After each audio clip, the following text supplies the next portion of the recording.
min buyutillah yatlunahu kitaballah wa yatadarasunahu bainahum illa nazalat alaihimus sakinah wa ghasyiyatuhumur rahmah wa hafathumul malaikah wa dzakarallahu fi man indah. Tuan-tuan, untuk tuan-tuan tak ada kursi yang kosong, alhamdulillah.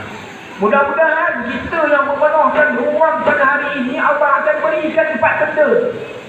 Kata baginda Nabi SAW, barang siapa yang berhimpun di dalam rumah-rumah Allah, yatlunahu kitab Allah. Untuk apa mereka itu berhimpun? Yatlunahu kitab Allah, untuk nak tengok kitab yang ada di dalam Al-Quran. Wa yatadarasunahu bainahum, dan mereka ini saling bertukar pendapat di antara satu dengan yang lain. Kecuali, kata baginda Nabi, mereka yang duduk dalam rumah Allah ini, kata baginda Nabi, akan diberikan 4 perkara. Tuan-tuan, kita harapkan 4 perkara yang kita duduk dalam rumah Allah pada hari ini, kita dapat ke 4 ini. Apa janji Nabi yang pertama? Nazalat alaihimus sakinah, diturunkan kepada mereka ini rasa tenang dan rasa bahagia. Tuan-tuan, siapakah yang memberikan manusia ini rasa tenang? Siapakah yang memberikan manusia ini rasa bahagia? Hanyalah Allah Subhanahu wa ta'ala. Tuan-tuan, hari ini berapa ramai orang yang banyak duit, orang yang rumah dia besar, kereta dia besar, jawatan dia besar, isteri dia dia besar kan? Barangkali belum tentu untuk memberikan ketenangan. Yang memberikan ketenangan itu hanyalah Allah Subhanahu wa ta'ala. Sebab tu dalam hadis ini Nabi sebutkan apa? Orang yang nak tenang, di antara tempat yang boleh dia pergi adalah rumah-rumah Allah. Dan dahulu saya masa saya belajar di Ma'had Johor. Sebelah Ma'had Johor tu dia ada Masjid Abu Bakar. Rata-rata biasa dengan hospital tu apa kan? Yang Nabi anjurkan untuk kita ni mendapatkan ketenangan, kita nak mendapatkan kebahagiaan, di antara tempat yang boleh kita tuju adalah berada di dalam rumah-rumah Allah. Sebab tu bila mana seseorang itu solat ni tuan-tuan, ulama takrifkan bila mana perkataan as-sakinah, rasa tenang, rasa bahagia itu, ulama takrifkan apa? As-sakinah huwa al-qama'ninah. Sakinah itu, rasa tenang itu adalah qama'ninah. Tuan-tuan, dekat mana kita jumpa perkataan qama'ninah, tuan-tuan? Sudah barang pasti di dalam solat kita. Bila mana kita solat, sebenarnya kita memohon rasa tenang, rasa bahagia daripada Allah Subhanahu wa ta'ala. Dan bila mana seseorang itu salat, kata baginda Nabi SAW, as-salat wa huwa doa. Salat itu adalah doa. Bila mana seseorang itu salat, dia berdoa kepada Allah. Tuan-tuan, setiap ucapan yang kita bacakan di dalam salat kita itu adalah doa.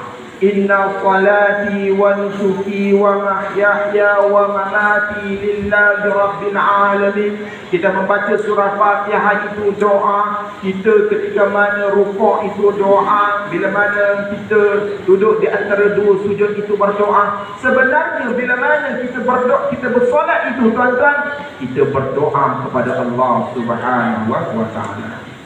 Tuan-tuan, manusia ni bila mana berdoa kepada Allah, ketahuilah Allah akan mustajabkan doa setiap hamba.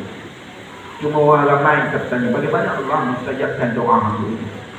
Ramai orang kata, Ustaz, saya ni dah penat lah Ustaz.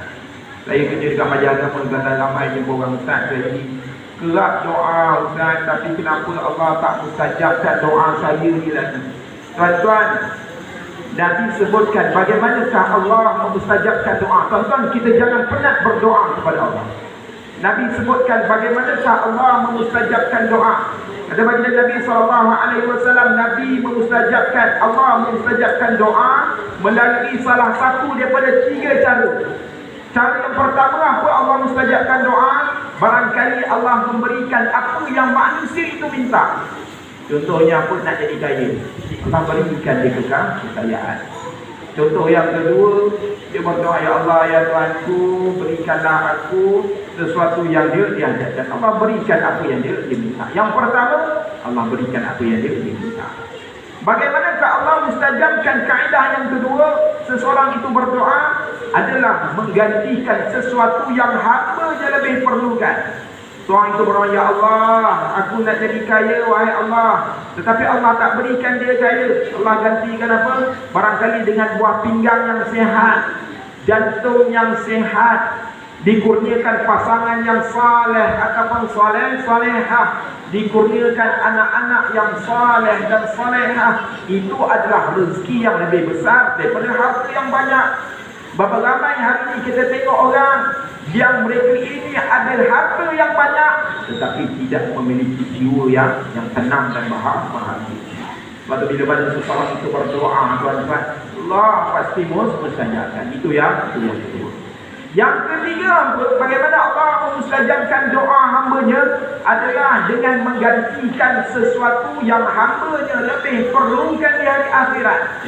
Tuan-tuan, barangkali nanti kan kita ni masuk ke dalam syurga disebabkan apa? Dengan sebab seseorang itu banyak berdoa di atas diri. Barangkali ada orang yang masuk ke syurga dengan sebab solat. Barangkali ada orang yang masuk ke dalam syurga dengan sebab puasanya. Barangkali ada orang yang masuk ke dalam syurga dengan sebab sedekahnya. Barangkali ada orang yang masuk ke dalam syurga dengan sebab apa? Dengan sebab banyaknya dia berdoa kepada Allah Subhanahu wa taala. Sebab tu apa tuan-tuan, yang pertama disebutkan oleh baginda Nabi SAW adalah apa? Bila mana seseorang itu mengimarahkan rumah Allah, yang pertama